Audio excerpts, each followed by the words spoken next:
Senegal shuts down internet after postponing elections. Starlink named its first official distributor in Nigeria. Snapchat lays off more employees. Hong Kong company loses over $20 million to deepfake scam. And Twitter rival Blue Sky now available publicly.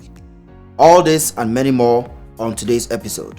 Hi, you can call me FK. It's another exciting week in the month of February, and this is tech news from Africa and beyond.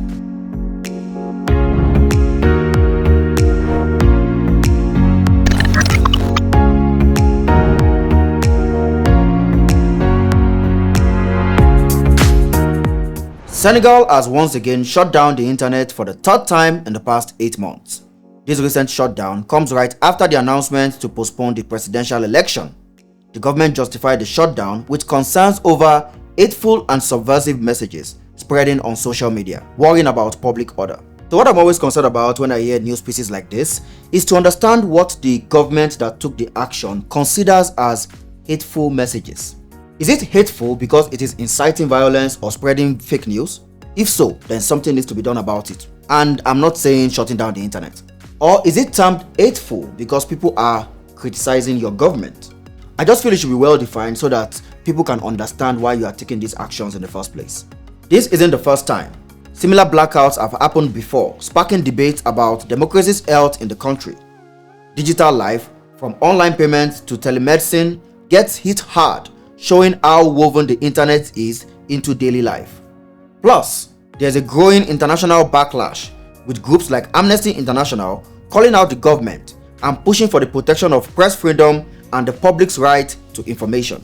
African governments, abeg, the internet is not only used for politics. Some of us use it for our day-to-day businesses. So please, while there might be some things you don't like about social media, just leave our connectivity, abeg. Remember in the previous episode where I said Starlink is yet to anoint an official distributor? Looks like we might have one now. TD Africa has announced a landmark partnership with Starlink, becoming the first distributor in Africa for the high-speed internet service. A move aimed at significantly boosting internet accessibility in Nigeria and beyond. Reviewed in a Lagos press release on February 7, 2024, this alliance adds to TD Africa's impressive brand portfolio, which includes giants like HP, Microsoft, and Apple. The initiative aligns with TD Africa's vision to deliver robust internet connectivity to even the most remote areas around the continent, leveraging Starlink's capabilities for high-speed, low-latency internet service. So I think now I can rest from everybody that has been calling me about how to get Starlink. Since we made a review of Starlink on this channel, some people have turned me to their official Starlink customer care line. Starlink, a SpaceX venture, is already operational in over 70 markets worldwide, including 7 African countries. TD Africa plans to bridge the digital divide and spur economic growth by making Starlink's advanced internet services widely available. However, this effort faces potential hurdles as some African countries, including Ghana, South Africa, and Zimbabwe, have implemented bans that could affect the rollout of Starlink services. What's a tech news week without layoffs? Snap Inc., the parent company of Snapchat, has announced that it will cut about 10% of its workforce, amounting to over 500 employees, as revealed in a Securities and Exchange Commission filing on Monday. This decision builds on previous layoffs from November 2023 and is framed as a strategic move to support the company's growth plans.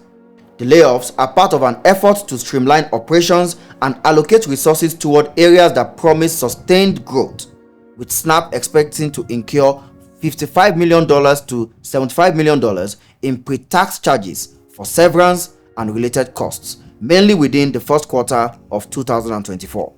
You see, anytime these companies try to justify layoffs by saying that they want to focus on, more profitable ventures or their core business or areas of growth, just know that they're talking about AI. Right now, everyone is trying to out-AI their competitors, and AI costs a lot of money. I think it was yesterday that I heard that Sam Altman, the OpenAI CEO, was requesting for $7 trillion from investors.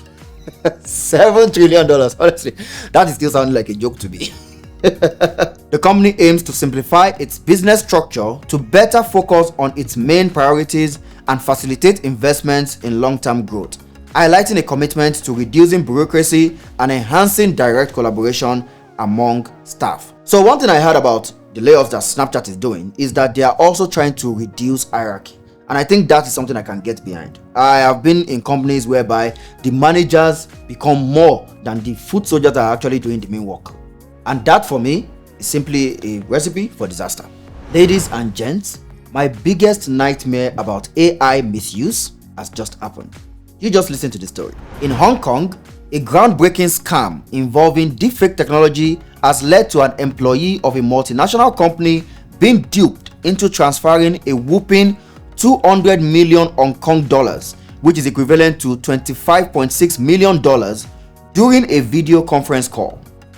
The scammers, posing as the company's senior officers, used artificial intelligence to craft convincing fake video participants and instructed the victim to make 15 separate transactions. This incident, marking Hong Kong's first reported deepfake related financial fraud, highlights the alarming potential for AI to enable complex scams. $25 million. $25 million. During the scam, the fraudsters conducted a video conference with all participants being deepfakes, including a fake CFO who pressured the victim into making the transactions under the guise of confidentiality.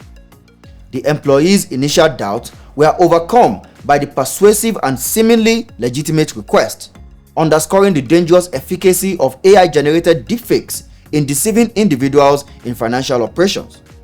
This case has thrown a spotlight on the urgent need for heightened awareness and security, especially in digital communications. You see, I've always disliked deepfake videos. The technology is impressive, but when I think about the impact, it's just not something I can get behind, because this is a generation that spends the least time in verifying information. So you can imagine the impact that deepfake can have. There was even this case of a particular I've forgotten I think it's a senior guy. I think I don't know whether he's a doctor or he's a highly placed man, and kidnappers sent a deepfake video of his son to him, that they had captured him, but his son was chilling somewhere. He had almost fallen to the scam before it just clicked in his head that he should call his son, and his son told him that it's fine, it's okay. The investigation has led to 6 arrests, revealing the criminal use of deepfake technology to execute sophisticated financial frauds. As law enforcement and the public grapple with the implications of this scam, there is a growing call for stronger cybersecurity protocols to counteract the rising threat of deepfake technologies in scams. Twitter competitor Blue Sky is now open to the public. Since transitioning from an invite-only to a public platform, Blue Sky has experienced rapid growth, attracting nearly 800,000 users on its first day of open registration and surpassing 4 million sign-ups shortly after.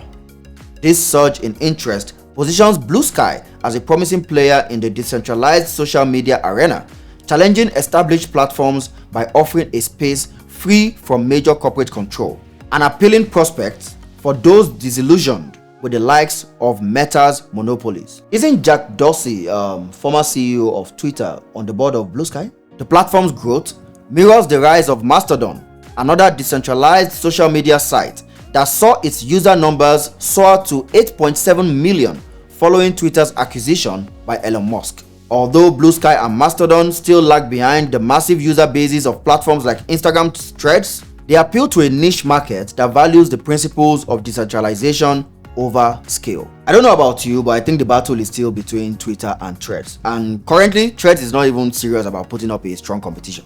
Time is running out, so let's have a speed run. Zambia to build 64G mobile towers to improve internet connectivity in rural areas. The Zambian government has announced its ambitious plan to construct 60 new 4G mobile towers to improve internet access in rural regions through partnerships with private entities like MTN Zambia in achieving rural digital connectivity, building upon its initiative to launch digital centers with free internet services. MTN Zambia, under CEO Abad Reda, has committed to the rural digital expansion by deploying and upgrading sites to 4G, signifying a crucial step towards Zambia's digital transformation goals. The This effort is part of a larger digital transformation strategy that includes the introduction of community digital transformation centers and the distribution of Starlink kits to parliamentary members for enhancing connectivity in their constituencies, marking significant progress in bridging the digital divide. Something tells me that MTN wouldn't have done this if not for Starlink coming into the market. MTN, we know what you are. Paystack expands Pay with Apple Pay to Cote d'Ivoire and South Africa.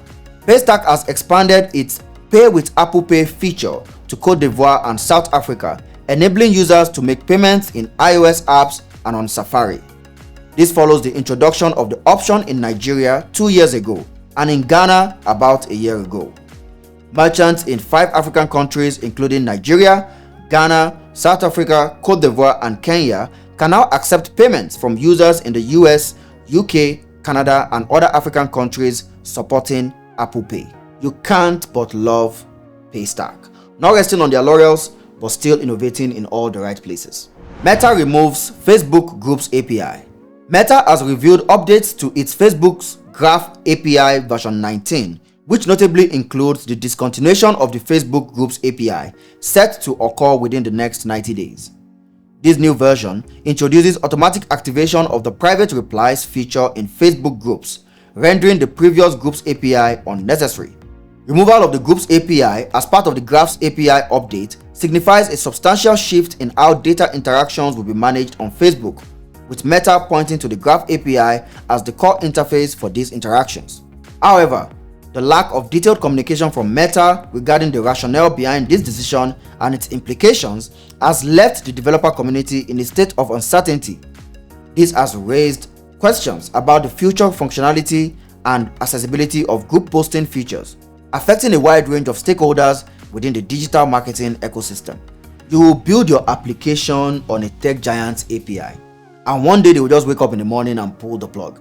Now a lot of developers are going to have to explain to their bosses and their clients why the code they wrote before is no longer working. DocuSign lays off 6% of its workforce. DocuSign is set to reduce its workforce by 6%, impacting around 400 employees, predominantly within its sales and marketing departments. The e-signature firm is preparing for restructuring costs ranging from $28 to $32 million, covering severance benefits and related expenses. This decision comes amid rumors of a potential $13 billion acquisition by Bain Capital and Hellman and Friedman, though interest appears to be diminishing. You see, actually for DocuSign, I kind of expected that this was coming, because you are a document signing app. What are you doing with over 7,000 employees? Abba! And now it's time for Money Talk. And this week, it's short but sweet. Nigerian edtech startup Class has raised $1 million to serve 100,000 online schools globally by 2027. Ghanaian startup Ramotelli has raised £250,000 from footballer Jeremy Frimpong to connect African tech talent with remote jobs, aiming to hire 1 million people by 2030. And that's a wrap for today's tech news. Be sure to join us next week for more updates from Africa and beyond. I remain your bro in tech, FK. You can't but love Paystack. Forget that for now. Oh, I forgot a Abba. Abba. Jabba is in.